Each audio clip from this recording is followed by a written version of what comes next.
Ooh, hey, good morning. It's Conservative Cat on Cities 92.9 News and Talk of Bloomington Normal. We've got so much to get to this morning. I do want to get some reactions from local politicians, public figures. We're going to take a look at Crystal Label. She serves on the McLean County Board. We're going to look at her statement that she put on social media. We're also going to look at Chuck Erickson, McLean County Board Member, District 10. He ran for the state house, the 88th state house, lost in the primary. We're going to look at these statements because I think that these are both kind of very interesting takes on the results of the 2024 general election. So we're going to get to that here in just a couple of minutes. But first, I do want to start with Governor J.B. Pritzker and how he funded at least 8. It could be 10. I got to look into these other 2 referendums across the state promoting abortion.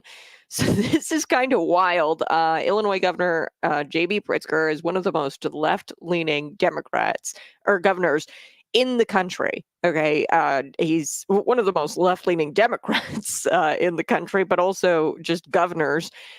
He's the richest man in the country, one of the richest men in the country. If not the richest. He's the heir to the Hyatt Hotel family fortune. We know this. He's estimated to be worth like $3.7 billion. Billion with a B. That's a lot of money. Now, he used a big old pile of money to promote pro-abortion referendums in at least 8 different states in 2024, this past election cycle. Now, he failed in a couple of states, but lots of them did get passed this last election cycle. Okay, so it's through his nonprofit group, Think Big America. Really, what this is, it's just pro-abortion. It's a pro-abortion nonprofit group that dumps a pile of money into these communities to get abortion questions on the ballot. Okay, abortion initiatives, and funds abortion initiatives and campaigns across the country. So the dollar amounts here are very impactful. You've got this group donating at least 7 figures separately in all these states: Arizona, Florida, Nevada, which attempted to codify abortion, so-called abortion rights in their states. Amendment 4, right? That's Pritzker backed. Okay. So I don't think people in Illinois realize what a problem this governor is. He's using all kinds of money to try to impact communities across the nation, and he should be focusing on his own state and the people here, because we're leaving in droves. Illinois residents are leaving in droves. We are one of the highest tax states in the nation. And you've got your governor focused on getting abortion questions on ballots across the nation here in states like Arizona, Florida, Nevada. They all attempted to codify abortion, so-called abortion rights, in their states this past election cycle, and they got these questions on the ballot with the help of Governor J.B. Pritzker money. So NBC News, they of course disclosed that not only Arizona, Florida, and Nevada, they weren't the only states. You had Missouri. Let me look at a couple other states here. They exposed South Dakota, Nebraska, Maryland. These states all got a big dump of money from the nonprofit organization called Think Big. And NBC, they revealed this. Kudos to NBC for that, but here's the thing, folks. Any kudos to NBC for highlighting that this individual, Governor J.B. Pritzker, this multi-billionaire, is pouring his outside money into states on behalf of abortion, are tempered by the fact that NBC, this network, regularly gets out there and joins the media chorus, and they try to present to you that women are behind this. You got a man, I don't know how old he is, approaching 50 maybe, white guy. He's out there and he's promoting abortion. And the media chorus will try to present you that this post-Roe political climate is primarily women who are concerned about their rights, and that this is, spontaneous and it's widespread, and there's it's an organic movement of women.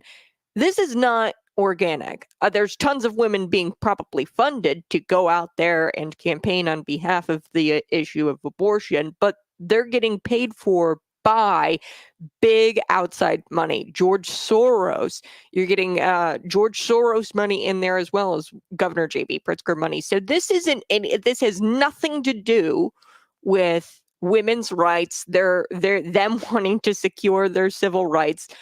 Women aren't even concerned about the issue of abortion. It's just Governor J.B. Pritzker paying off a bunch of women to do his dirty work through this Think Big nonprofit organization. So this narrative was hyped into overdrive that, hey, women everywhere, women across the nation, they're concerned about securing their civil rights. They're living in a post-Roe political climate, and they want their voices to be heard. Okay, so this narrative that women are behind this movement started really back in 2023 when Ohio passed its so-called abortion rights, because remember, abortion isn't a right. They passed an abortion referendum, and that was due to an avalanche of cash dropped into the state by the progressive globalist billionaire George Soros.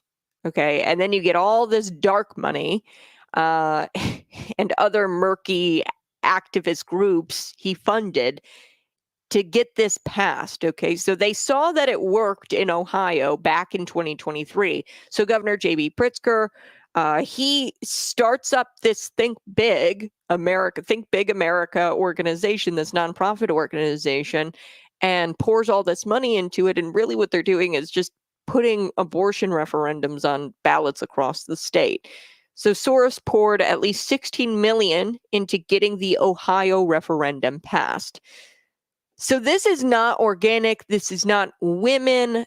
This is a couple of old white dudes, Governor J.B. Pritzker and George Soros, paying off women to do their dirty work, and they want to line the pockets of the medical industry, Planned Parenthood. They want to line their friends' pockets with cash. Okay, and they want as many women out there aborting their babies, so that way they can get rich.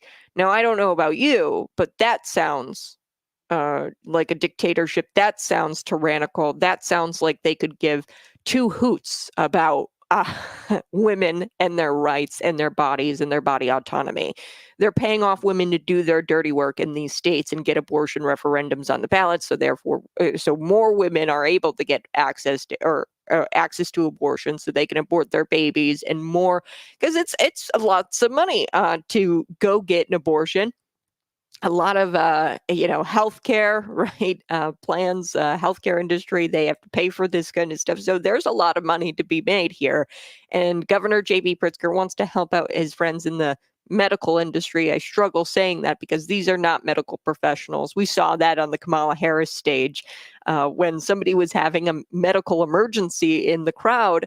All of these doctors and the so-called doctors in these lab coats, they were all abortion doctors. Not one of them went to go lift a finger to go help this person having a medical emergency. So I struggle to say medical industry.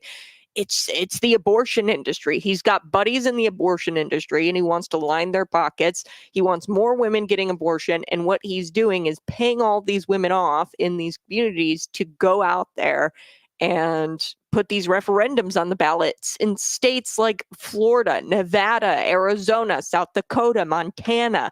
I mean, and meanwhile, you're an Illinoisan, you're paying ridiculous taxes, you're struggling. You're dealing with crime. You're dealing with your Second Amendment rights being stripped away from you. There's so many things you're reeling with in this state, and he's out there trying to line his abortion pals' pockets with cash, and he's dropping all kinds of money with globalist billionaire George Soros. and other dark money groups. He's dropping all kinds of cash into these states to get these referendums passed. All right, so much I want to get to. I do want to talk about the Amish, how they turned out for Donald Trump in this key state. This was unprecedented, and there's a reason why. There's this guy, and I don't know if you guys have heard this story about Amos Miller, and this happened in January of this year. And really, this was the revenge of the Amish. Love the Amish community. Uh, they drink raw milk. I wish I could drink raw milk. I need to find somewhere to find some raw milk. But Amos's farm was raided. There was a search warrant on his farm for reasons known to only the government. Really, they said that his raw milk gave the kid some kind of sickness, and therefore they stormed into his farm and seized things, seized his products. So this was really the revenge of the Amish, and I think that's what got Donald Trump this victory. So we're going to be right back chatting more. It's Conservative Cat on Cities 92.9.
Woo! Hey, good morning. It's Conservative Cat on Cities 92.9, the news and talk of Bloomington Normal. Get your selfies with Santa at Altman's Billiards and Barstools. Yes, you can meet me. I'm going to be there. Get my picture with Santa Claus. Bring the kids. Bring the kids out and get a picture with Santa. I've been really great this year, so I can't wait to tell Santa what I want for Christmas. So get your free selfies with Santa. Santa's going to be there at Altman's Billiards and Barstools. This is a chance for you to win prizes too. I'm going to have all kinds of cool prizes like Festival of Lights passes. This is a really cool thing. The Festival of Lights, I love festivals, light festivals. I went to, it's not the one in Chicago that we're giving away, but I went to one in Chicago. Now I'm Morton Arboretum. That's it. I went to that Festival of Lights, and that was the biggest Festival of Lights I've ever been to. But we're giving away Festival of Light passes from Cities 92.9 just in time for the holidays. And there's going to be other prizes as well. So meet me, Conservative Cat, from Cities 92.9, Saturday the 9th. So that's just a couple of days away, folks, from 11 a.m. to 1 p.m. I'll be out there for a couple of hours getting my free selfie with Santa at Altman's Billiards and Barstools. I'll see you there Saturday, 11 to 1, this Saturday at Altman's. It's on the corner of Veterans and Mercer. I'll see you there. Let me know if you're going to go. 309-451-9299. All right. Let's start with Kamala Harris losing, because the Amish turned out. They turned out, and it was really just revenge in this key state of Pennsylvania, and it was unprecedented how big this turnout was in the Amish community. So historically, the Amish, they're not they're not really into politics. They're a vocal minority in politics. They don't want to go out and vote, but they had to go out and vote, so that's what they did. They stick to themselves, okay, and they believe the government needs to leave them alone.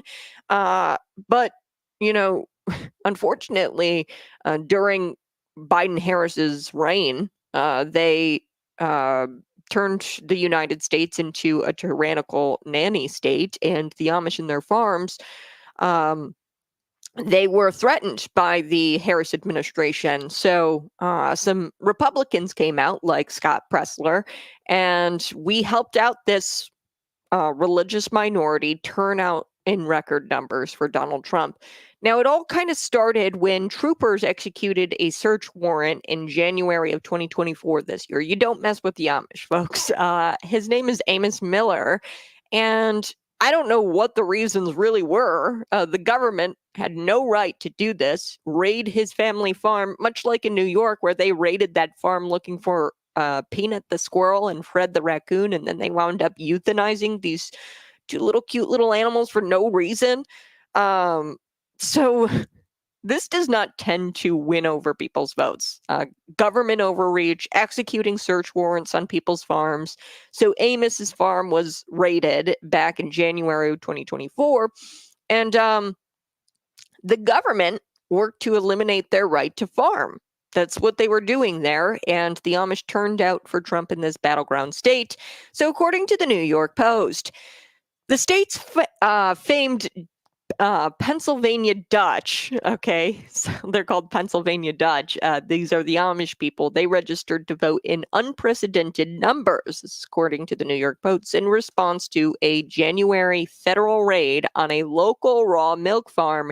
And a source familiar with the matter told the Post that Amos's farm, Amos Miller's farm, they said that there were children that got sick. They linked the children who were sick or came down with this illness to raw dairy products purchased from there. And the Pennsylvania Department of Agriculture, they stormed the farm, got a search warrant, and they tried to go after his ability to farm. Now, the Amish community, they saw this move as overzealous, and it was a reach by the government. I don't know how you prove that it was the raw dairy milk products that were purchased from there, but the Amish community saw this as an overreach, obviously, and they said, you know what, we're going to vote for Donald Trump because under him and his administration, we never had to deal with this. He favors far less government intervention. They saw this as an overzealous reach by the government because it was. It was an overreach, just like how they went in and they killed the squirrel for no reason. And really, Peanut was just an example. They made an example out of this guy. His name was Mark Longo, and he was in New York. They raided his house because he was making money off of the squirrel on TikTok. Okay. And they don't want people making money off of their pets because that's too entrepreneurial. They don't want you to be an entrepreneur. They want you to get permitted and run a zoo and pay all your fines and fees. They don't want you to go make money by yourself and be an entrepreneur. So, like I said, I don't know what really their explanation was. One kid got sick and they raided Amos's farm. I mean, come on. We know this wasn't about safety. The government often uses this term safe, and really what it means politically safe. So they say it that it's for your own good or for your own safety, and what they really mean is they're looking out for the bureaucracy. They want to make sure the bureaucracy gets all kinds of money from you, permitting, you and your fees. They want to make sure the bureaucracy is protected, the public sector is protected, because they know that they're irrelevant and the private sector could do what they do 10 times better. Anything the public sector does, we could do it 10 times better. I'm just saying. Okay. And they're constantly looking for ways to keep themselves relevant. And when we make them irrelevant by going out and doing our own thing, they don't like that. They don't like that at all. So this was an overreach. Actual numbers of Amish voters are kind of unclear still, but we know it's unprecedented. And we know that the horse and buggy rigs, they were pulling up to the polling locations. There's photographs. I just love watching the videos of the horse and buggies pulling up to the polling places. So, like I said, this couldn't have been possible without that government overreach and big government. So, moral of the story is don't mess with the Amish. They'll come out in record numbers and vote you out. So, I do want to take a quick break, but I want to get to the liberals' reaction here, the Kamala voters, their reaction, and the internet is it's a hell of a place to be right now. I'm gonna play for you a clip. It's a non-binary Kamala voter, and she asked the internet, "Hey, is anybody else having a meltdown? Because I'm having a meltdown, and I can feel all the pain and the suffering of everyone who's out there having their meltdowns." And yeah, this is a pretty hilarious clip. We also are going to get to Kamala Harris's her concession speech. She conceded the election. Now, it mirrors, it's almost word for word Hillary Clinton's speech that she gave in 2016, which is hilarious. She couldn't even come up with an original concession speech. She actually stole Hillary Clinton's from 2016. We also have to talk about, where did these 20 million Democrat voters go? Honestly, I don't know where they went, but they came out and voted for Joe Biden allegedly in 2020. He got 81 million votes. Kamala Harris got 66 million. You go back to Hillary Clinton, she got about like 64 million. Same with Barack Obama. He got about 64, 66 million as well. So I don't know where this spike came from. Maybe it's fictitious. Maybe it's fake, the 21 million voters that voted for Joe Biden. But I'll be right back. And you don't see this spike in 2020. I mean, there was a little bit more of a turnout in 2020 for the Republicans, but consistently we had about the same amount of voters from, you go back to Barack Obama, we had consistently about the same amount of voters that the um that we did in 2020. And this spike is just abnormal. So I'll be right back. It's Conservative Cat on Cities 92.9.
Hey, good morning, Sudu. Appreciate you tuning in. I do like his show. He's awesome. I'll look into it. I wouldn't mind doing another show. I love doing this stuff. So from 2021 until now, I've been working as a podcaster, as a radio show host, and we've done a whole lot here in this community. And I do want to get to, of course, Crystal Label's reaction to the election, but then also Chuck Erickson. They're both McLean County board members, and I think it's important that we take a look at how people are feeling after the election, what people are saying. So, Crystal Label, she says, "We did it. Democrats will have a 12-8 majority on the McLean County board. This is truly history making occasion for our local elections." That's what she says. So she says it's truly history in the making. Blue wave in McLean County for the first time ever majority.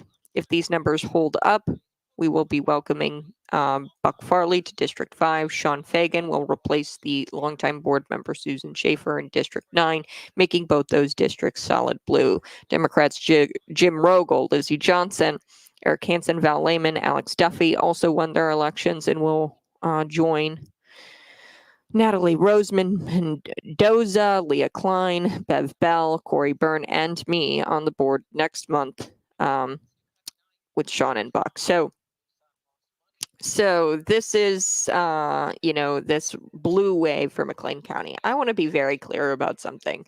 It wasn't really a blue wave in McLean County. We had, who was it? Susan Schaefer and Randy Knapp. Randy Knapp, this was a tough election to win in District 5 because Randy Knapp, he never was elected by the people. He applied. And here's the thing, folks, we should have fought harder to get somebody else other than Randy Knapp. I did not advocate for Randy Knapp in that District 5 position. We should have got somebody a little bit more zealous, somebody who could really get people involved during the campaign or during this election cycle. And he just wasn't exciting, right? The only exciting candidate on the McLean County or for the McLean County board this election cycle was Chad Berg. That was the only exciting candidate, and unfortunately, there just wasn't enough oomph. But we unseated Susan Schaefer, who voted with the Democrats 90% of the time, if I had to guess. Okay, so the board was already blue. Randy Knapp, I don't think that he was going to vote with the Republicans anyway on a lot of issues either. I'm just going to be honest with you. I think that he was going to vote with the Democrats, and people say that, oh, it was a blue wave. It really wasn't. It's just like officially we're a Democrat county now or a blue county now on the board. So, that's it. And then, of course, you've got the 91st State House District, which was drawn for a Democrat, by the way. But I'm going to be honest with you, and I wouldn't be doing my job here. I like Desi Anderson. I like Joe McGraw. I think they were great candidates, but they ran crappy-ish campaigns because they distanced themselves from Trump. If you go on their social medias, you see nothing about Donald Trump, nothing tying their campaign to Donald Trump. Were they part of the MAGA movement?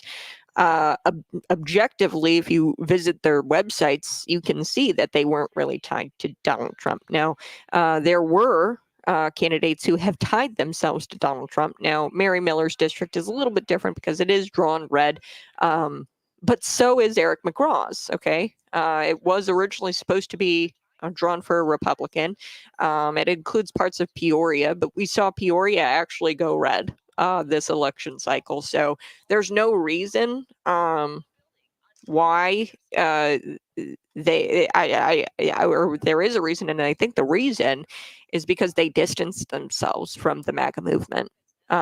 Because they think that, I don't know what there is in their head. Maybe candidates think that in Illinois, you have to pretend to be you have to be a Democrat in order to get votes or act moderate. And that's just not the case. You have to be zealous. You have to tie yourself to the winning ticket. And the winning ticket was Donald Trump. And unfortunately, a lot of Republican candidates did not do that this election cycle.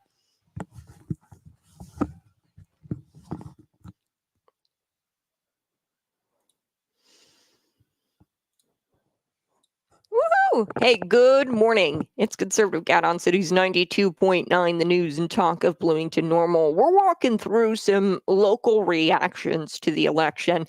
Crystal Abel, she serves as a Democrat on the McLean County Board, and on social media, she released a statement, her reaction to the election results. And then we also have Chuck Erickson. He served at District 10. Lost his state house race for the 88th district. It was a primary. He was running against Reagan Deering.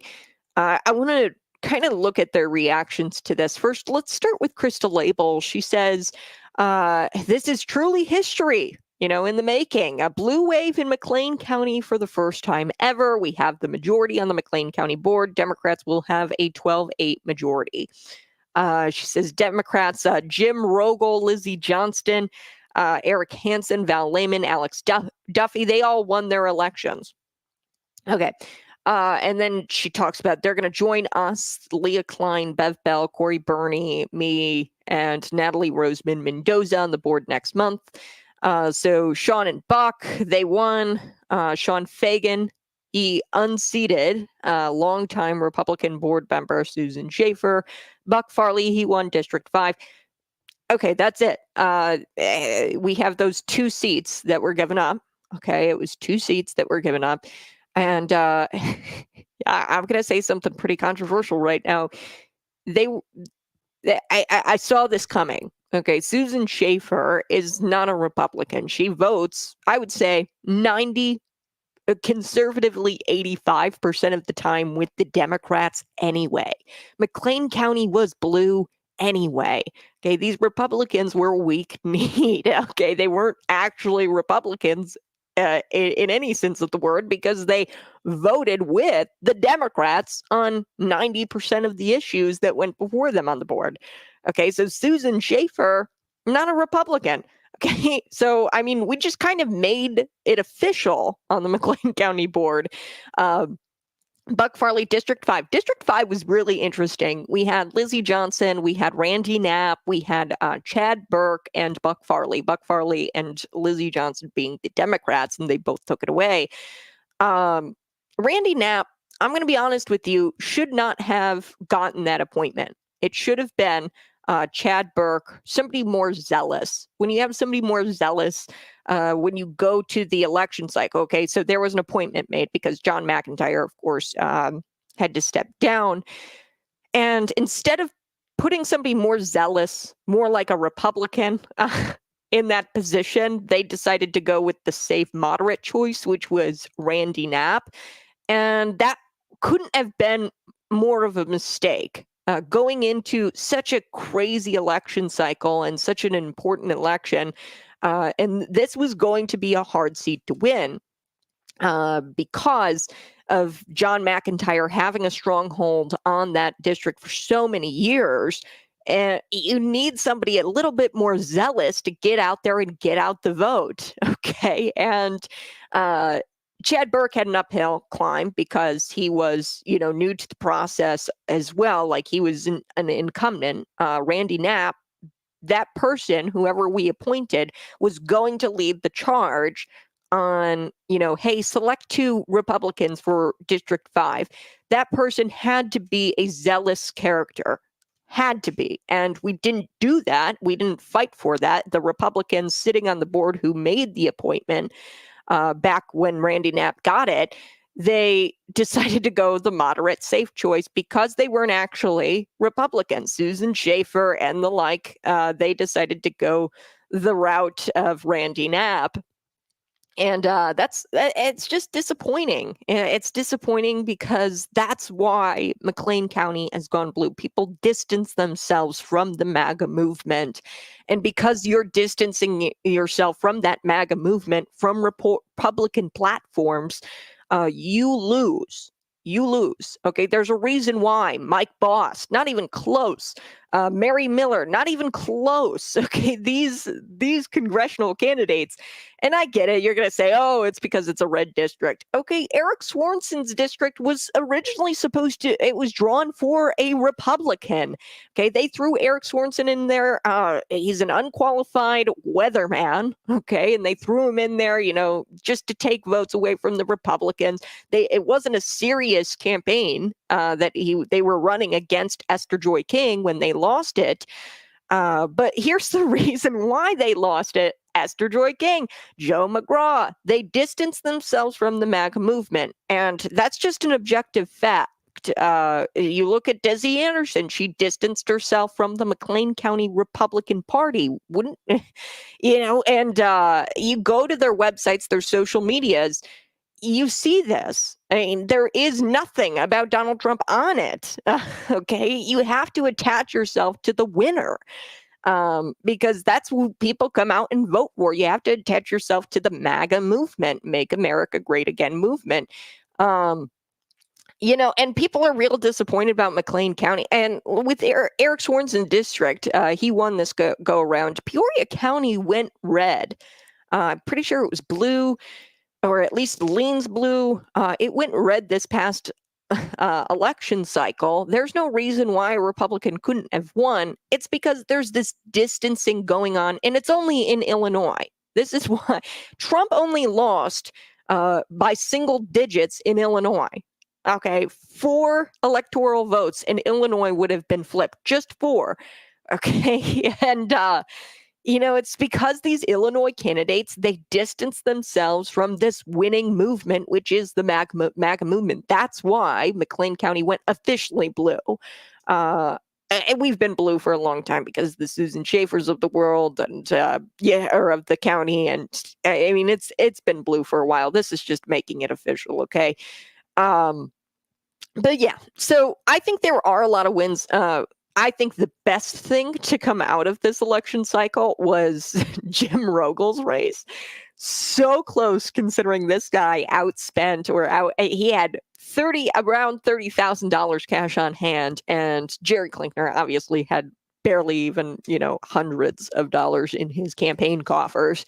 And he got all kinds of money, Jim Rogel did, from dark money groups. But he stayed in that race. Jerry Klinkner did. And a lot of these races were really close. Chad Burke was really close. And we also kept the office of the county auditor. We've been blue for a long time. And the reason why is ever since 2016 and Donald Trump, people have distanced themselves from the Republican platforms and the Republican values that we should all be subscribed to as a Republican. I mean, that's just the Democrats. They don't question it. They don't question the values. They don't question the platform, even if it's weird. For example, the transing of kids. All of those Democrats on that McLean County board, they are in lockstep. They don't care if it rubs them the wrong way, if those values of the party are. They are all in lockstep when it comes to their values, and they don't shy away from being the radical socialists that they are. They double down. And that's what Republicans have to start to do in this state.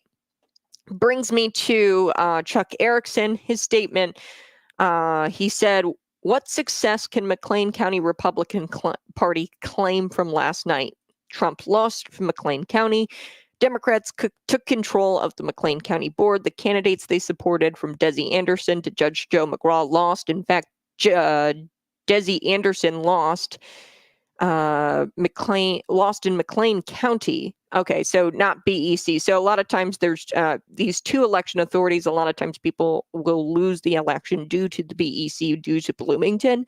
But it was really bad for Desi Anderson because she lost in McLean County with the McLean County Election Authority, which is more rural parts of McLean County and not the city of Bloomington. Okay, so she lost there. Then he says, number 4, since 2018, when Connie Beard became chair of the party has been in a continuous downward spiral. And then she couldn't get her own son on a victory on the county board in 2020. Oh, come on. That's a low blow. Trump lost McLean County in 2020. She was chair. And in 2024, she's not the chair now. Dennis Grunler is the chair. The last time Trump won McLean County was in 2016 when I was the chair of the party. A lot has happened since 2016. January 6th, right? They use this.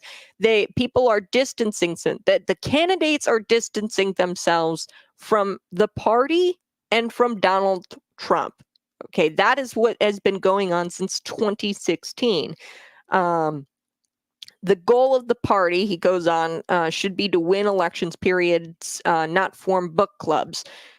The leadership of the McLean County Party has been losing since 2018 when Connie Beard and followers took over. Don't give your money and time to McLean County Republican Party and its present leadership. Give it to individual candidates. No, because these candidates need to subscribe to the Republican platform. That's why they keep losing. These candidates did not affiliate themselves super closely with the McLean County Republican Party. I mean, so much so that the candidates wouldn't even march with them in parades that happened locally. Okay, so the reason why these candidates did not win is because they disassociated themselves from the Republican Party, and that's on them. They didn't want the MAGA movement. Trump did well in McLean County. He did not win it, but Trump did well in McLean County. And you can't, I mean, 40,000 votes. I think it was like 51, 48, something like that. I'll have to look up the percentages. It was close in McLean County for Donald Trump. And these local candidates, I shared with you the numbers, 40,000 plus, or almost 40,000 votes for Donald Trump. And then Joe McGraw, he got like, what was it, 15,000 votes? That means people are not voting down ballot. People only went out and voted for Donald Trump. You need to get better as a candidate, associating yourself with Donald Trump and the MAGA movement, and then you probably would have at least gotten closer. Okay. The Democrats knew what they were doing. They knew that Kamala Harris was a losing ticket, and they did not campaign on Kamala Harris. They distanced themselves from Kamala Harris. They would go door to door. People tell me all the time, Jim Rogels goes door to door and he acts like he's a Republican. He talks about the Republican values, and he acts like a conservative. Why? Because those are winning values. Those are winning It's a winning strategy to tie yourself to those values, and that's why Democrats do it. The Republicans run away from Republican values and principles and platforms. That's why they constantly lose. The Democrats get what the winning strategy is. It's conservative fiscal conservatism, and even social. Jim Rogel's not going to go up to the door and say, "Oh yeah, we're for trans and kids." Okay, so, all right, I do have to take a quick break. You are listening to Conservative Cat on Cities 92.9, the news and talk of Bloomington Normal.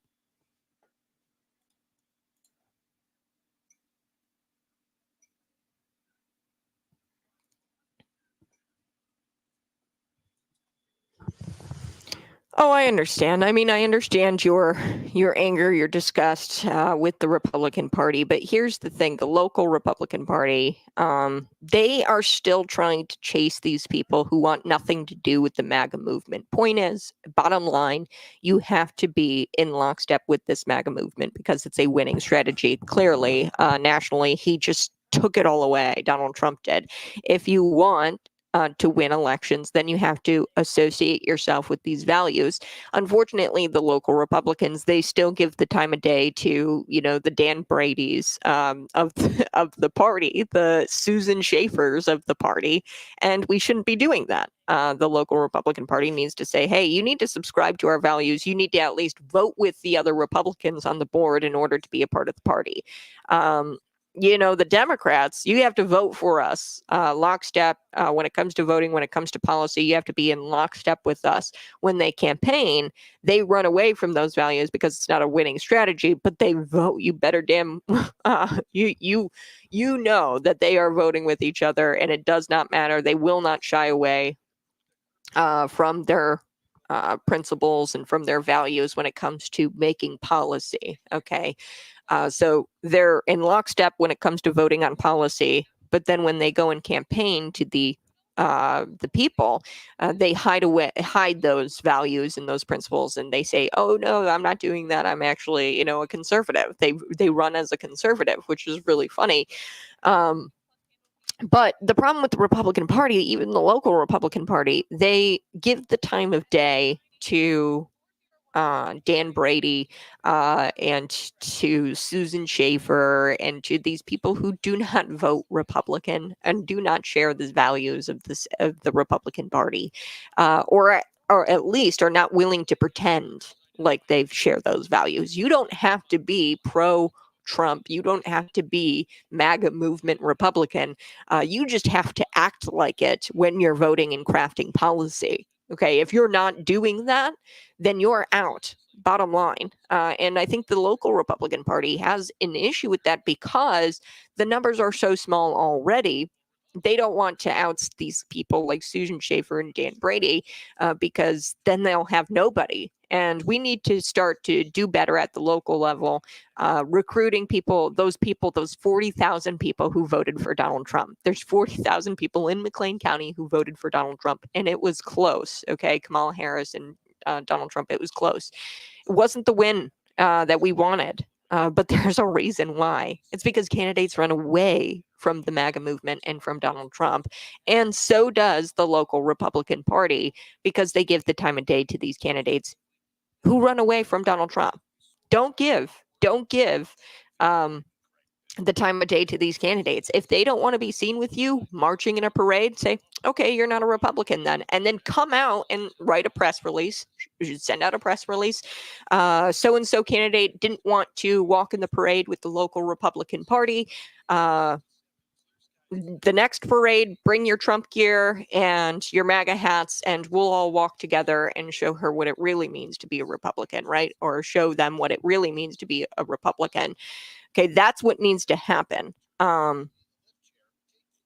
mean, plain and simple, and in Illinois, the HRO, the Illinois GOP, they ran away. I know candidates who tell me, oh, the HRO, the Illinois GOP, they don't want me talking about Donald Trump. They don't want me talking about abortion. They want me to be what I call fair weather Republicans, where they just, touch on the topics like taxes or the economy, the safe topics, right? They aren't willing to double down in this MAGA movement and truly make America great again. And that means pro-life policies. That means trying to push pro-life policies. That means pushing the detransing of our kids or the untransing of our kids in schools, and making sure DEI is not practiced in our local school districts.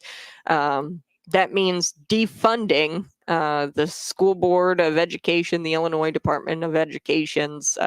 That means defunding education and making these people be accountable and spending their dollars correctly and not spending it on balloon display. That's what CPS did. The Chicago Public School spent millions or thousands of dollars. I think it was like $1 million over the course of like 4 years, something like that, on balloon decor. Okay. So yeah, lots of thoughts. Go ahead, smash that like button.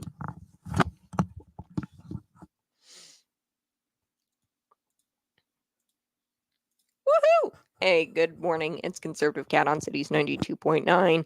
She says, I've been disgusted with the local Republican Party for some time. I think that local Republican Party, Illinois GOP, the HRO, the House Republican Organization, what needs to happen is, hey, if we have candidates out there who are distancing themselves from Trump and the MAGA movement, we need to write press releases and oust them from the party and tell them that they are not Republicans. And tell the electorate that they're not Republicans. If they're willing to and want to shy away from the tough topics like abortion, and we want to just talk about the economy, then we need to write press releases and announce them from the party. Okay, there's no more cutesy time. If you are willing to back away from the MAGA movement and all parts of the MAGA movement, which is pushing for pro-life policy as well, then you need to be ousted. You need to be ousted from the party. Plain and simple, you're not a Republican. You don't subscribe to our values. You don't even vote accordingly. Susan Schaefer, she votes with the Democrats. Okay, so this 12-8 majority, it was kind of like that anyway. This is just kind of officially, we're the only two counties that are blue. Or the only two counties are blue are Cook County and McLean County. There's like Canaan Lake, the Chicago area, and McLean County. That's the only parts of the state that were blue. Which is wild to me. And here's the reason why. I don't know what it is, but there's this faction of Republicans in McLean County, much like in Chicago, where they shy away from the MAGA movement. Everybody else in the state, every other county, they are pro-MAGA, pro-Trump all the way. And unfortunately, only in McLean County and Cook County, it seems like Republicans don't subscribe to the values that are winning. So I do want to talk about this non-binary Kamala voter. We're going to get to this next. I want to play this clip because she is feeling the pain and the suffering after the Donald Trump win, and I just want to share her meltdown with you because it's hilarious. And a lot of people were texting me yesterday, a lot of leftists, and they were like, I hope you feel good, you fascist.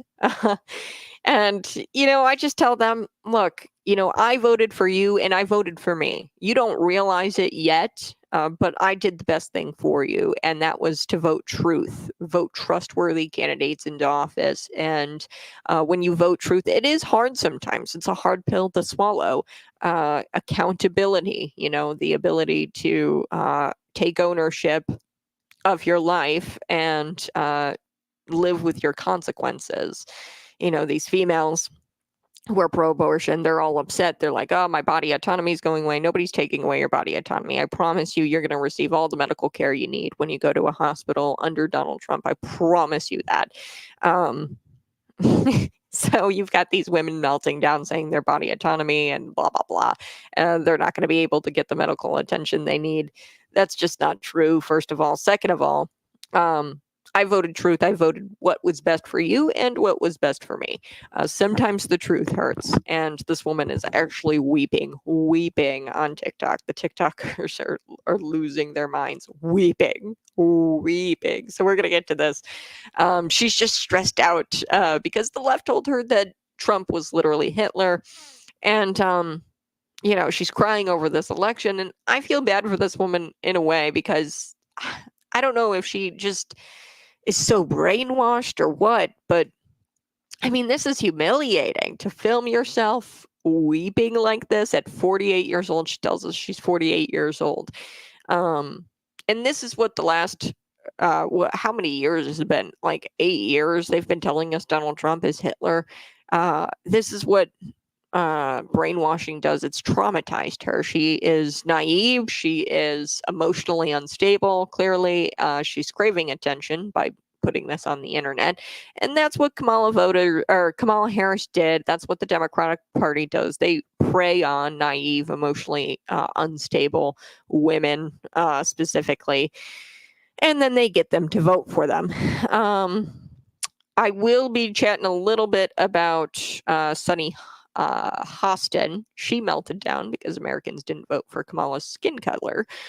Don't vote on race, class, creed, color, gender. I've told you before, you have to vote policy, vote truth, vote trustworthy candidates into office. Kamala Harris was untrustworthy. People could not trust her because she was a habitual liar. So Sunny Hostin from The View, she melted down because Americans did not vote her in on the basis of her skin color. You shouldn't vote anybody in on the basis of their skin. You shouldn't treat anybody differently because of their skin color. It's the content of your character, not the color of your skin. I mean, that was the old adage of, I don't know, the guy who was at the helm of the civil rights movement, Martin Luther King Jr. Boy. So we're going to be back talking a little bit more about Donald Trump's win and this TikToker, she humiliated herself. We'll be right back.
Woo! Hey, good morning. It's Conservative Cat on Cities 92.9, the news and talk of Bloomington Normal.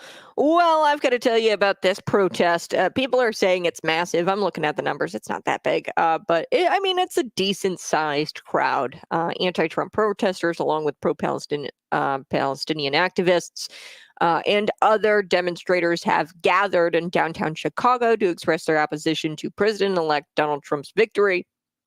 The crowd, consisting of a diverse group of individuals, they're marching through the streets, continuing their demonstrations after the election results were announced. As is to be expected at Chicago, I haven't seen anything else like mass protest like. This is in Chicago, so it makes sense that they're chanting things like "Not my president," "Fight for our freedom," "Free Palestine," and they're blocking major intersections. They're disrupting traffic.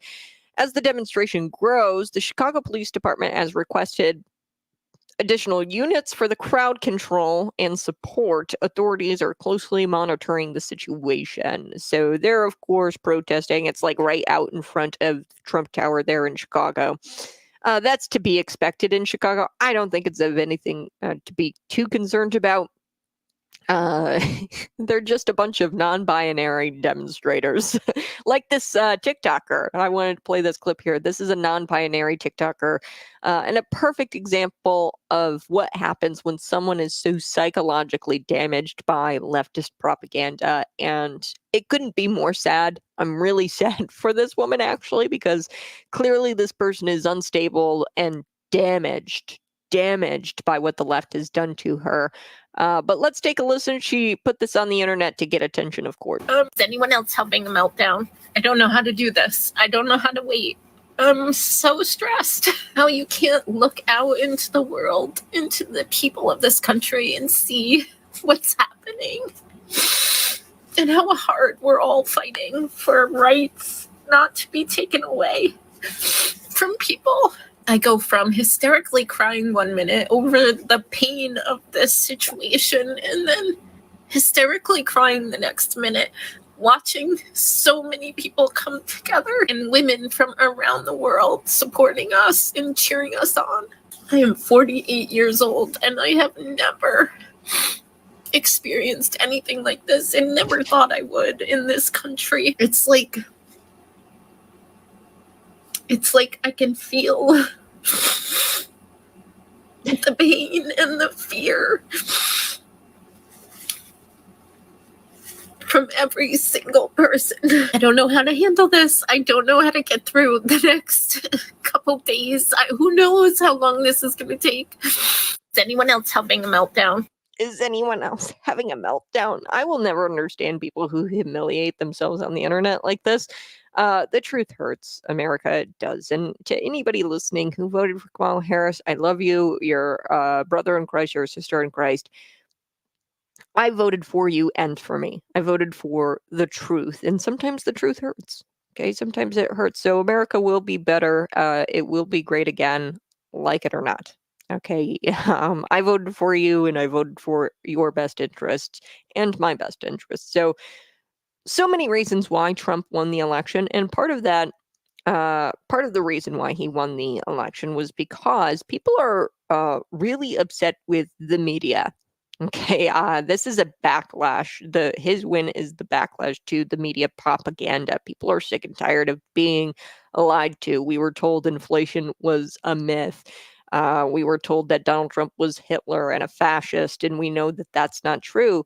And we lived through some of the highest price increases seen in decades, and they tried to cover up the border crisis, right? Remember when they said that the border crisis wasn't happening and there wasn't this mass migration of illegal immigrants coming over the border? They also lied. They covered up Joe Biden's mental decline, his cognitive abilities. They covered that up. And to top it all off, they were holding Kamala Harris's hand all the way to the ballot box, okay? And they were slandering anyone who dared question the sanity of this candidate or questioned the way she even got in. Okay, people were kind of curious. Wait, why? How did she get in? She didn't run in a primary, and they slandered you. They shot you down for simply asking questions. And this is the side that says that they don't even know what a woman is, and they wanted you to vote for a woman. They won't even tell you what a woman is, and they want you to vote the first female president. This is that side, and they wanted you to elect her because she was a woman, but they don't even know what that is. So they spent the last 4 years slapping Americans in the face. And really, this was the revenge of the average, everyday working class American. And, this woman, she's 45 years old or 48. She said she was 48 years old. She's intentionally humiliating herself. I don't understand this. Um, she's got no clue how to weep. She says, I don't know how to do this. I don't know how to do this. What, weep? Uncontrollably on the internet? You don't know how to do that? This is one of the most tearful interview or videos I've ever come across. So obviously you're not giving yourself enough credit. Clearly you know how to weep on the internet. What do you mean you don't know how to do what? To do what, weep? That's what you're doing right now. Pull yourself up by your bootstraps, go to work, and realize that this was the best thing for you. Okay. And I understand because the left told her Trump was literally Hitler. And that was over the top, clearly. But this is out of control. Her weeping, sobbing. If anybody cries over an election, now I did tear up over the 2020 election a little bit because I knew what that meant when Joe Biden stole the election. Clearly, the 21 million votes that just vanished this this election cycle. I didn't weep uncontrollably. I cried like a normal person and, cried silently in my shower. Right? I didn't humiliate myself on the internet like that. But I, teared up a little bit because I knew the media was lying. And this was all, right after COVID-19. And I knew that the media was lying to me. And I knew that the election was stolen. I saw the vote dump, those 21 million votes just dumped in and I was scared. I was like, wow, is this the end? Is this the end of America and democracy? And it was so much worse than what I had anticipated. There have been millions of people who have died in two major conflicts, Ukraine, Russia, Hamas, Israel. Okay, and it's so much worse than I had even imagined. The Lake and Rileys of the world, who have been killed by illegal immigrants. It was so much worse than I could have possibly even imagined. The major price increases, the $4 for gas. Um, yeah, it was so much worse than I could have even imagined. But I did not act like I can tell you right now. I was worried. I was scared. But then I pulled out the Bible, became a born again Christian right after that election, and changed my life, and actually lived, honestly, the best 4 years of my life under the Biden administration, despite all of the heart in the hurt out there. I lived the best 4 years of my life. Got married, moved, and got a new job. It was all I found my church home, made a lot of new friends, started this movement, joined this movement here in McLean County. So, to be honest with you, I think that it was kind of the best 4 years of my life, because we all came together and uprooted a problem, a problem that affects people globally and nationally. And the MAGA movement came together, and we solved that problem together as a unit. And that's exciting. That's really exciting. I wouldn't have changed anything. I honestly kind of glad. I know that sounds crazy. Kind of glad that that Joe Biden stole the 2020 election. I'm kind of glad that happened, because I've learned so much from it.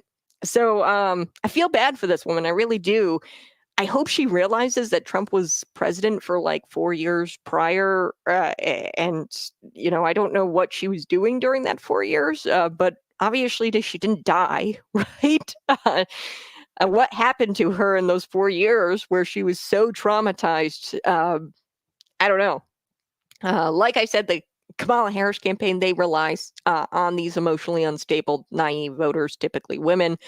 And it could not be more obvious. This non-binary TikToker is a perfect example of what happens when somebody gets psychologically damaged by leftist propaganda. And I'm sad. I can't believe people actually humiliate themselves on the internet like this. All right, I do want to talk about Scott Jennings on CNN. I've got to take a quick break, but first, hey, I got to tell you about free selfies with Santa. So you can get some free selfies. This is a great place. Altman's, Billers, and Barstools. Free selfies with Santa this Saturday from 11 to 1 p.m., 11 a.m. to 1 p.m. I'll be there. Conservative Cat from Cities 92.9. We're giving you prizes. We're giving out prizes. There's even Festival of Light tickets, passes from Cities 92.9, and you're going to get those just in time for the holidays. Plus, you're going to get some free selfies with Santa. Bring out the kids. Altman's is on the corner of Veterans and Mercer. See you there this Saturday from 11 to 1. We'll be right back. It's Conservative Cat on Cities 92.9.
Woohoo! Hey, good morning. It's Conservative Cat on Cities 92.9, the news and talk of Bloomington Normal. Like I said, I'm going to be out at Altman's.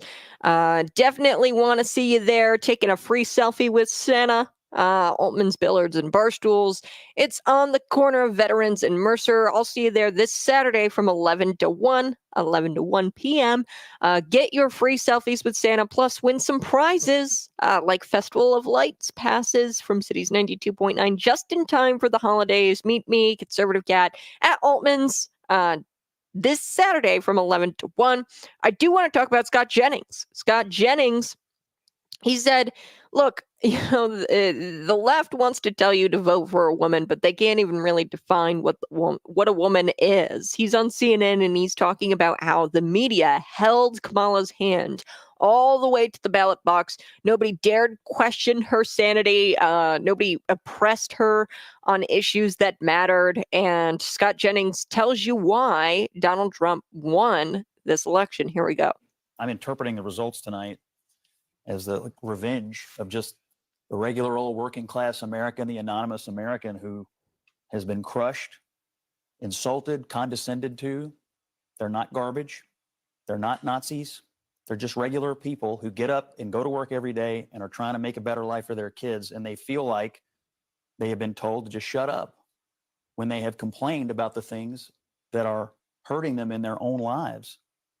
I also feel like this election, as we sit here and pour over this tonight, is something of an indictment of the political information complex. I mean, we've been sitting around here for the last couple of weeks, and the story that was portrayed was not true. I mean, we were told Puerto Rico was going to change the election. Liz Cheney, Nikki Haley voters, women lying to their husbands. Before that, it was Tim Walz and the camo hats. Night after night after night, we were told all these things and gimmicks were going to somehow push Harris over the line.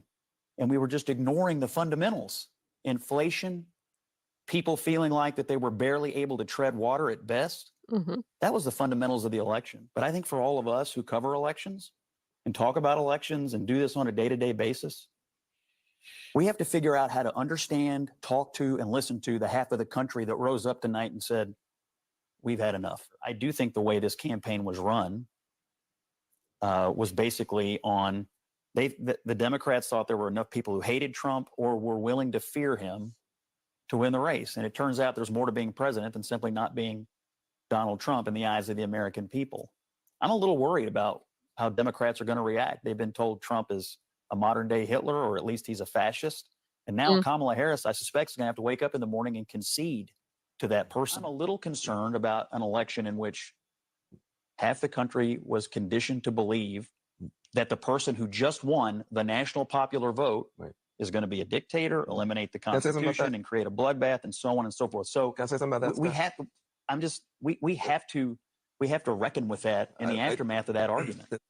Yeah. Well, the mainstream media, they try to tell you that Trump is Hitler, and we're seeing it in Chicago. There's demonstrators. I don't think it's as massive as people are saying it is, and that's to be expected in Chicago, where people are chanting, "Not my president, not my president." But the left is the party of the rich, and they couldn't be more out of touch with the average American. The media is out of touch with the average American, and we're just tired. People are just tired, and they claim they're all in it for the little guy, but their policies make everyone worse off, and they embolden the wealthiest people around the world. And the fact that they pretend Kamala was going to fix the economic disaster that she helped create, it was comical. It was really a mockery to Americans' intelligence here. We understand that Kamala contributed to the economic disaster that we're in today. So wokeness, government overreach, like I talked about with the Amish, they're not popular with the American people, and the media has proven to be largely irrelevant. That's one thing that we cannot forget, is that this election tells us that the mainstream media is dead. It's a new dawn. It's a new day. It's a new life. Podcasters, independent media, this program, this is the way of the future. And they have proven that they are largely irrelevant because people didn't buy into their, oh, Donald Trump is fascist, Donald Trump is a Hitler, Donald Trump is a dictator. People didn't buy into it, obviously. And the media is dead, the mainstream anyway. And the American people sent a message to the media. And this was a historic election. Since 1952, there hasn't been a president who won the popular vote. And also, we got the House, we got the Senate. Republicans did. There hasn't been a red wave like this. Now, Bush, he had the House and the Senate, but he didn't get that popular vote. So hopefully the media will take a couple of steps back and they'll focus on getting in touch with average people. Okay, that's what they need to do. And they need to stop going to, these three-letter agencies or the official voice and taking it as gospel. Okay, and you need to start to listen to average Americans who tell you this is what's happening. I have no money in my wallet. The government came in and killed my squirrel Peanut, right? You need to start to listen to these people and not take these government bureaucrats' words as gospel. So I hope they take a couple steps back, learn their lesson, and the media restores itself. I'm not hopeful. I think that independent media is just going to keep ballooning. And that's exciting. Moral of the story, just stop calling people fascist who you disagree with. Okay. I do want to take a quick break. I'm going to talk about Sunny Hostin. She melted down because Americans didn't vote for Kamala based on her skin color. I do also want to play bits and pieces of Kamala Harris's concession speech. That's next on Conservative Cat Cities 92.9, the news and talk of Bloomington Normal.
Hey, good morning. So do appreciate you tuning in each and every single day.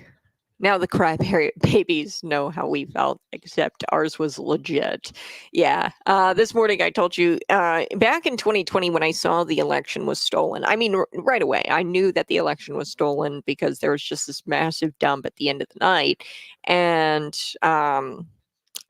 where did these 21 million voters go? Right, Joe Biden got 81 million votes, but Barack Obama got like 60 million, and then Hillary Clinton got 60 million. Then you've got Kamala Harris getting 60 million, and there wasn't a big jump for the Republicans. Now there was a slight increase for the Republicans in 2020, but I think that. I mean, I know. I mean, I knew back then it was stolen, and I teared up a little bit, but I did it the normal way, right? I cried a little bit in my shower. These people are getting to social media and they're filming themselves just completely weeping and sobbing. And I was worried. I was worried about the fate of America, the way we were going to go forward, and I knew that it was going to be bad. And I realized it was going to be bad, but I didn't know it was going to be this bad, where you have millions of people who are dead now, 13 American service members due to the Afghanistan withdrawal. You have Hamas terrorizing, raping Israeli women. I mean, it couldn't have been much worse. It couldn't have been worse. Okay, this administration, these 4 years have been terrible, and we actually had a reason to cry. Because look at the result of this stolen election, the Biden administration. Yeah, I hope they put. I honestly think Putin's going to pull out here in the next couple of weeks. I'm predicting that. I think that he's going to pull out because he's freaked out. He'll pull out shortly, and I'm sure that the war will be over before he even gets into office.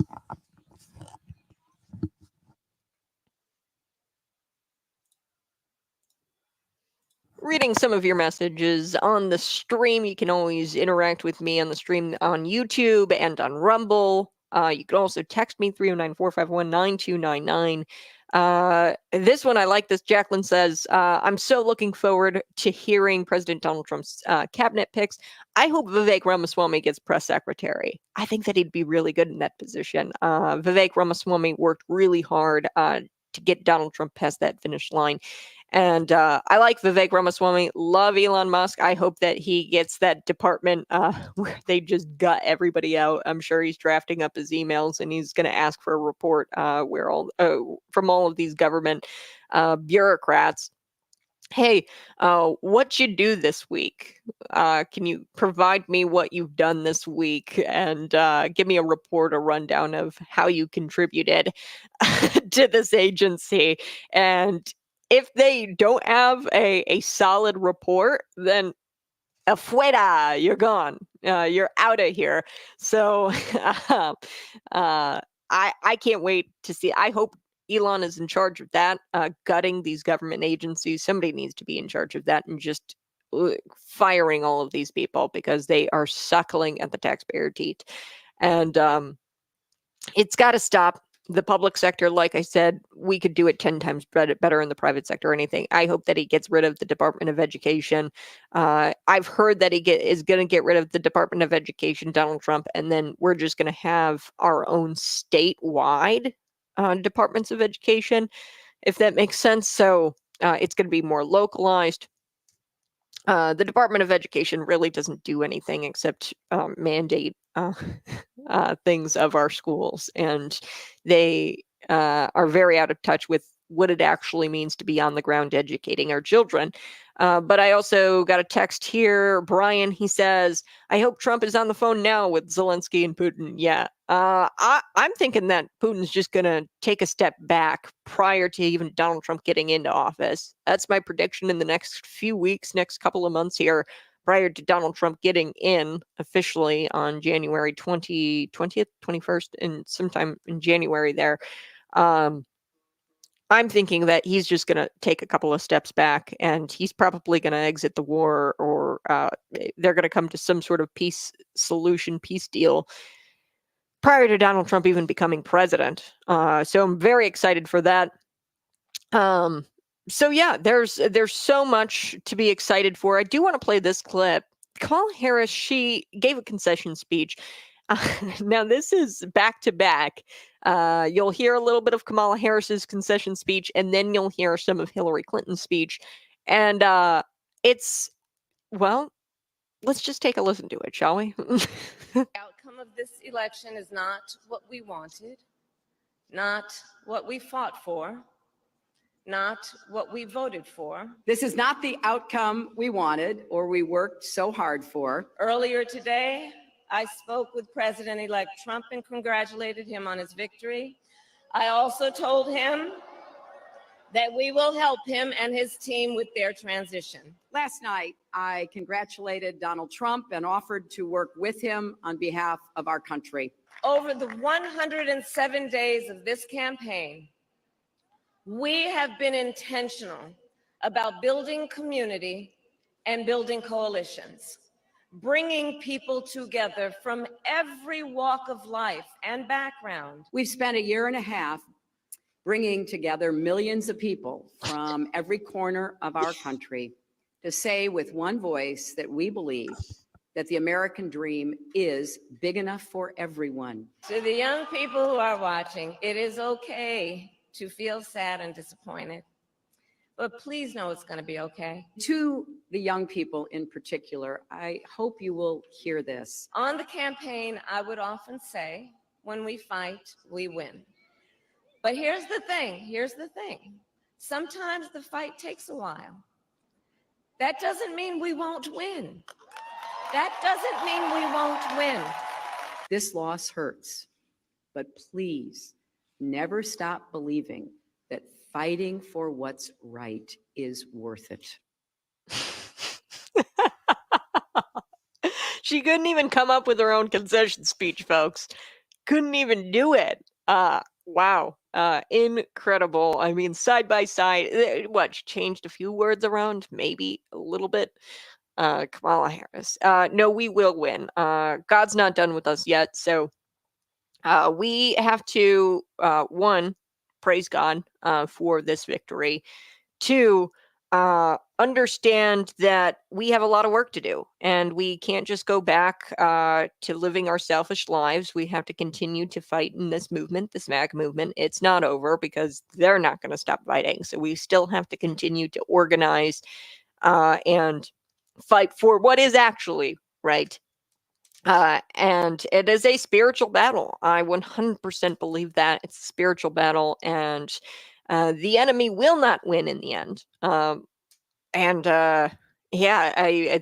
enemy wants certain leaders in these positions in the presidency, and then God wants certain leaders in these leaders in these positions and in the presidency. And God's not done with America yet.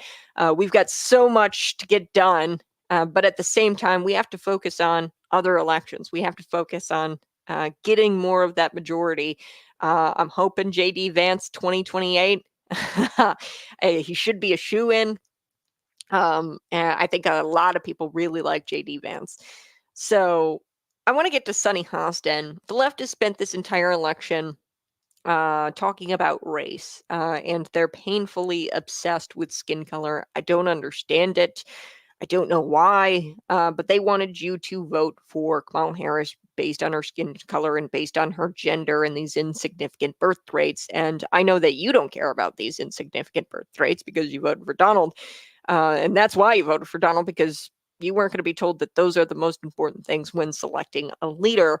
We could care less about this. But the ladies from The View, they're projecting their insecurities onto voters. So here's Sunny Hostin with her thoughts about the election, and she thought that the election was decided based on skin color, and claims it was decided on skin color, but it's not the way she wanted it to go. So let's take a listen. Here we go. I think if you look at the New York Times this morning, the headline was "America makes a perilous choice." I think that in 2016, we didn't know what we would get from a Trump administration, but we know now.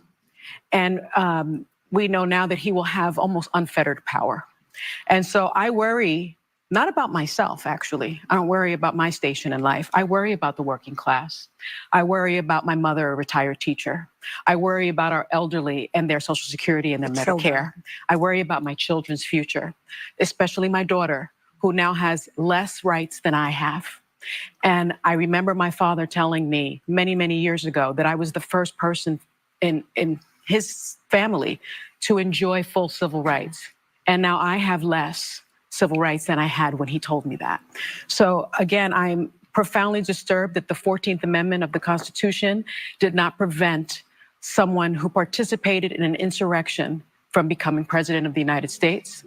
I think that going forward, the convicted felon box on employment applications better be taken off, because if you can be the president of the United States, then you should not be prevented from employment in this country. Because I remember applying for my jobs as a federal prosecutor, and there was a box for convicted felons. Well, And so that box better be taken off. And I think our healthcare system is now at risk. I think no fluoride for anyone. yeah, economists have made clear that he's going to increase the debt by $7.75 trillion. I'm worried about mass deportation and internment camps. And I'm also worried about Elon Musk warning Americans to prepare for temporary hardship. I'm surprised at the result, but I'm not surprised. As a woman of color, I was so hopeful that a mixed race woman married to a Jewish guy could be elected president of this country. And I think that it had nothing to do with policy. I think this was a referendum of cultural resentment in this country. Well, Oh my goodness. All right. So what is definitely true is she said that she's disturbed. That's true. She is disturbed. She's worried about the working class. Okay. If you were worried about the working class, then you would be happy that Donald Trump won, right? And I must have missed it, but what rights does she have and her daughter doesn't have? I'm confused by that. What rights were taken away from her daughter, being that Donald Trump is going to be president? Now, there's so much to digest here, but firstly, the whole civil rights crap. No one's buying this. The fear mongering, the lies about the internment camps. That's really just evil. Nobody is going to be putting anybody in internment camps. How do I know? How can you say that? Donald Trump was president 4 years and he didn't do that. Okay. Period. She's claiming Donald Trump will increase debt after we just lived through some of the most crazy inflation, people taking out credit card debt to just keep up with the grocery bills. Okay. So we just lived through one of the worst inflation periods of all time. Okay. So she's constantly talking, thinking about skin color. She's deranged. Serious voters, serious people, they don't care about that stuff. They don't care about race. They don't care about skin color. They don't care that Kamala Harris came from the middle class. Those are not, we voted on policy. This woman's delusional. Okay. And she says, quote, a mixed race woman married to a Jewish guy should be the sole reason why Kamala Harris should have won. Americans don't actually care about those things. And she insulted your intelligence, my intelligence, by claiming that this had nothing to do with policy. Of course, it had everything to do with policy. That's why we voted for Donald Trump. And she just proved right there, the media helped Donald Trump win because we're just so sick of them holding Kamala Harris's hand. We're sick of the propaganda. And it's unclear if these people are just out of touch with the average American, or if these people just have these crazy lunatic views and they just objectively have a low IQ. And I don't know what one it is. Maybe it's just that they struggle to understand what we go through as normal everyday Americans.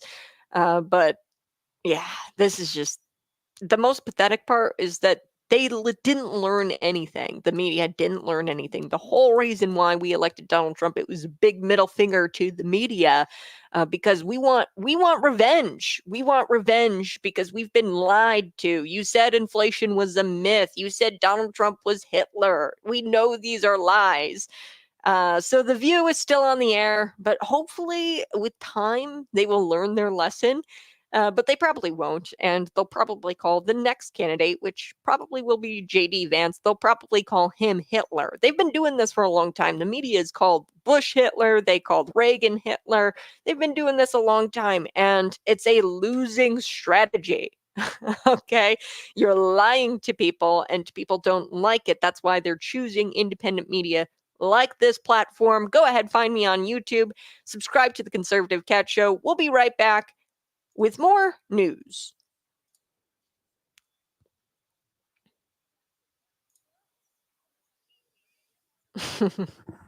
Yeah. She goes, oh, the prisoner or the convict thing, you shouldn't have to. I am actually kind of for this. I think employers should do some more digging on their employees and ensure that they aren't hiring convicted felons. People could easily lie on that box, just like when they say, oh, I'm a citizen or I'm a non-citizen when they go to register to vote. People could easily lie when checking a box. Go ahead, get rid of the box. I don't really give a damn. If I was an employer, I'd just do my digging on the individual I was hiring, and it would probably force employers to do a little bit more background and research on their candidates and on their employees, potential employees. So I'm all right with getting rid of the box. I don't know about you, but yeah, I'm totally fine with that. It nothing stops an employer from saying, nope, we're not going to hire you.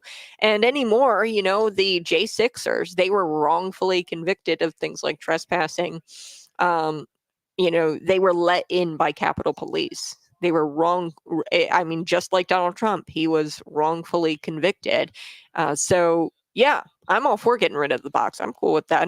Sonny Hostin. And, they were like, oh yeah, we want prisoners and convicts to vote. What, you don't want a convict to be president?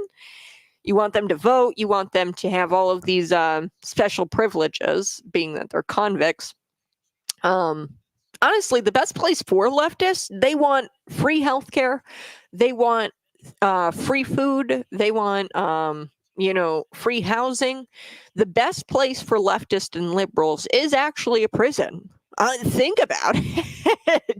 The best place for them is if you want, free healthcare, free food, free housing, and you want somebody to take care of you, and you want to, stay on your Xbox or stay on your social media and watch your media and your TV, your CNN, your ABC, and that's all you want to do and not go out and touch grass. The best place for you would honestly be a prison. Okay, right? I mean, come on. Sex changes, yeah, free sex changes. you get your free sex change if you go to prison. So yeah, that's the best place for them. Anyway, so yeah, justice for the J6ers. He was wrongfully convicted, okay, and it didn't work. Shooting at him didn't work, and we still need to know, and I hope that they use this as a chance to go after the people who were behind that assassination attempt. I think it's BlackRock, personally. I've done a deep dive, and it's very interesting. There was this finance company, they short sold Truth Social stock right before it happened. And then the guy who actually, the assassin, Crooks, he's featured in a couple of BlackRock commercials. So yeah, I don't know. Clearly I don't have that that stuff at my disposal, the intel. Yeah, I hope that they get to the bottom of it, figure out who is behind that assassination attempt, because we know very, very little about Thomas Crooks and who he was.